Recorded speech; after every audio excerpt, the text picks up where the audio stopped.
नीति वचन अध्याय 4। हे मेरे पुत्रों, पिता की शिक्षा सुनो और समझ प्राप्त करने में मन लगाओ, क्योंकि मैंने तुमको उत्तम शिक्षा दी है।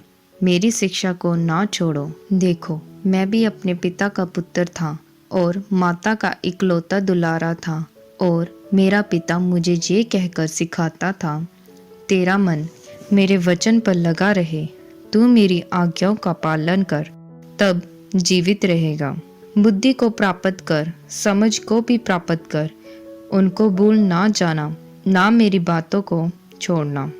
बुद्धि को ना छोड़ और वह तेरी रक्षा करेगी। उससे प्रीति रख और वह तेरा पहरा देगी। बुद्धि श्रेष्ठ है, इसलिए उसकी प्राप्ति के लिए यत्न कर।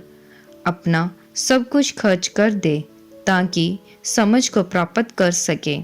उसकी बड़ाई कर, वह तुझको बढ़ाएगी। जब तू उससे लिपट जाए तब वह तेरी महिमा करेगी। वह तेरे सिर पर शोभायमान आभूषण बांधेगी और तुझे सुंदर मुकुट देगी। हे मेरे पुत्र, मेरी बातें सुनकर ग्रहण कर, तब तू बहुत वर्ष तक जीवित रहेगा। मैंने तुझे बुद्धि का मार्ग बताया है और सीधाई के पथ पर चलाया है, जिसमें चलने पर तुझे रोक टोक ना होगी, और चाहे तू दौड़े तो भी ठोकर ना खाएगा। शिक्षा को पकड़े रह, उसे छोड़ ना दे। उसकी रक्षा कर, क्योंकि वह तेरा जीवन है। दुष्टों की डगर में पाँव ना रखना और ना बुरे लोगों के मार्ग पर चलना। उसे छोड़ दे, उसके पास भी ना चल।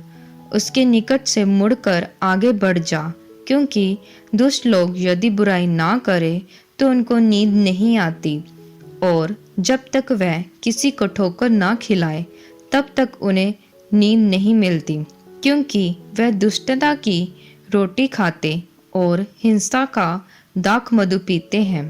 परंतु धर्मियों की चाल भोर प्रकाश के समान है, जिसकी चमक दोपहर तक बढ़ती जाती है। दुष्टों का मार्ग घोर अंधकारमय है, वह नहीं जानते कि वह किस से ठोकर खाते हैं। हे मेरे पुत्र, मेरे वचन ध्यान धर के सुन और अपना कान मेरी बातों पर लगा। इनको अपनी आंखों से ओझल ना होने दे, वरन अपने मन में धारण कर, क्योंकि जिनको वह प्राप्त होती है वह उनके जीवित रहने का और उनके सारे शरीर के चंगे रहने का कारण होती है। सबसे अधिक अपने मन की रक्षा कर, क्योंकि जीवन का मूल स्रोत वही है। टेढ़ी बात अपने मुंह से मत बोल और चालबाजी की बातें कहना तुझसे दूर रहे।